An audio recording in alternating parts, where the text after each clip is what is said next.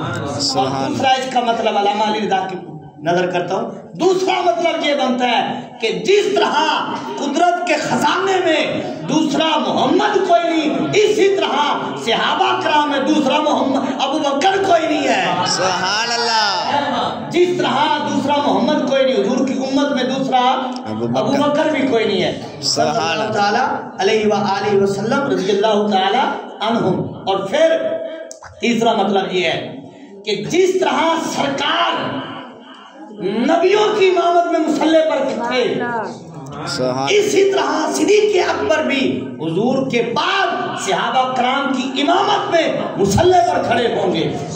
میں جو اللہ کی بارگاہ میں میرا مقام ہے وہی میرے بارگاہ میں ابو بکر صدیق کا مقام ہے۔ اللہ تعالیٰ عمل کی توفیق عطا